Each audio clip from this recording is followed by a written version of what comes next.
ഞാൻ വേറൊന്ന് കേട്ടത് അന്നത്തെ സെഞ്ചുറി അടിച്ചത് സഞ്ജു കടം നൽകിയ ബാറ്റുമായിട്ടാണ്. അങ്ങനെ ഒരു സംഭവം എവിടെയോ വായിച്ചിരുന്നു. അല്ല, സഞ്ജു കടം നൽകിയല്ല, സഞ്ജു ഗിഫ്റ്റ് തന്ന ബാറ്റാണ്. അതെന്തായിരുന്നു? നമ്മള് ഒരുമിച്ച് 2010 മുതലൊക്കെ ഒരുമിച്ച് കളിച്ചാണ്.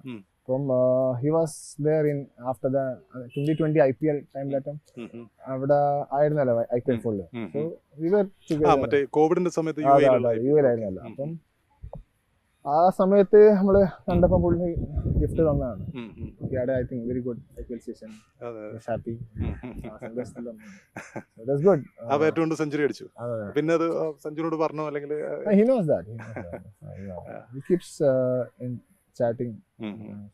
സഞ്ജുത്തുള്ള മെമ്മറീസ് ഒക്കെ എങ്ങനെയാണ്? കാരണം നിങ്ങൾ കേരളത്തിന് വേണ്ടി കളിച്ചിരുന്നു, അത് ഇത്രയും അടുത്ത് ബന്ധപ്പെടുന്ന ആളുകളാണ്. അപ്പം പുള്ളി ഇപ്പം ഇന്ത്യൻ ടീമിന്റെ ഓപ്പണറാണ്. കഴിഞ്ഞ മത്സരത്തിൽ ഓപ്പണറായിട്ട് ബാറ്റ് ചെയ്യാൻ പറ്റിയില്ല. അപ്പം ഈ സീരീസിൽ അദ്ദേഹം ഓപ്പണിംഗ് ചെയ്യാനുള്ള സാധ്യതയുണ്ടോ? സഞ്ജു ഓഡിയയിലും അദ്ദേഹത്തിന് ഒരു പൊസിഷൻ കിട്ടാനുള്ള ചാൻസ് ഉണ്ടോ? എന്താണ് സഞ്ജുവിന്റെ ഈ ഫോം കണക്കാക്കുമ്പോൾ? അല്ല, സഞ്ജുവിന്റെ കയ്യിലുള്ള എല്ലാ കാര്യങ്ങളും നന്നായി ചെയ്തിട്ടുണ്ട്. പെർഫോമൻസ് ആണല്ലോ പ്ലെയറിന്റെ കയ്യിലുള്ളത്.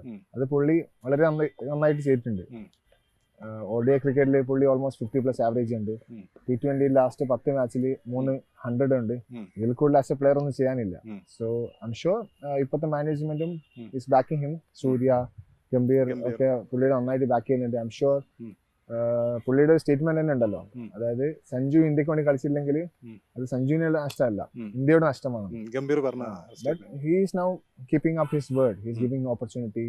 I am sure India is yet to see his magical innings for our country. അത് ഡെഫിനറ്റ്ലി ഉണ്ടാവും. കാരണം he has talent plus he has the work ethic. So it's not surprised that wonderful things will happen to him. ഇപ്പം മറ്റൊരു രാജ്യത്തിന് വേണ്ടിയിട്ടാണ് കളിക്കുന്നത്. ഇപ്പം ഒരു ഇന്ത്യക്കാരൻ അല്ലെങ്കിൽ ഒരു ഇന്ത്യക്കാരൻ എന്ന നിലക്ക് നോക്കുമ്പോൾ നമ്മൾ ഇന്ത്യക്ക് വേണ്ടി കളിക്കുമ്പോൾ അത് സാധാരണമാണ്. മലയാളി ഇന്ത്യക്ക് വേണ്ടി കളിക്കുന്നു എന്നുള്ളത് സാധാരണ. പക്ഷേ വേറൊരു രാജ്യത്തിന് വേണ്ടി, UAE പോലത്തെ ഒരു രാജ്യത്തിന് വേണ്ടി കളിക്കുന്നു, ഇന്ത്യക്കെതിരെ കളിക്കുന്നു. അപ്പോൾ ആ സമയത്തുള്ളൊരു ഫീലിംഗ് എങ്ങനെയാണ്? ഒരു രാജ്യത്തിനെതിരെ, നമ്മൾ ജനിച്ചു വളർന്ന രാജ്യത്തിനെതിരെ കളിക്കുന്നു, അങ്ങനെയുള്ള ഫീലിംഗ് എങ്ങനെയാണ്? അതൊരു ടഫർ ഫീലിംഗ് ആണ്. കാരണം വെച്ചാൽ UAE ഒരു സെക്കൻഡ് ഹോം ആയിട്ട് പറയാം. We are getting our livelihood from there. Even നമ്മളെ നാട്ടിൽ തന്നെ ഇഷ്ടമുള്ള എക്സ്പാർട്സ് ഉണ്ട് അവിടെ. പറയപ്പെടുന്നതാണെങ്കിൽ almost UAE 50% population are from India.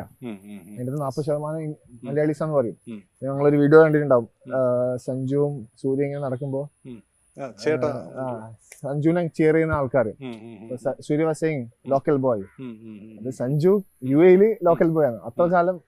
അത്രയധികം മലയാളീസ് ഉണ്ട് അവിടെ. So it's like our second home.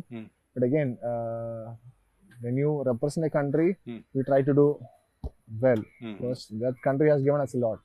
Just that we need to give it back.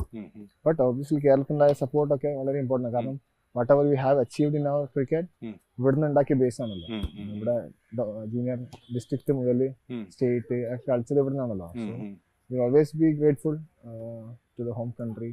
So obviously ഇവിടെയും വീണ്ടും തിരിച്ച് കളിക്കണം എന്നൊക്കെ ആഗ്രഹമുണ്ട്. ഇപ്പം for example nowadays Kerala cricket league ഒക്കെ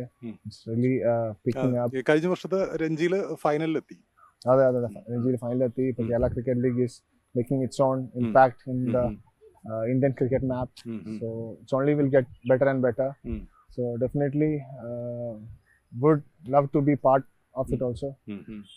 Maybe one day. Let's see.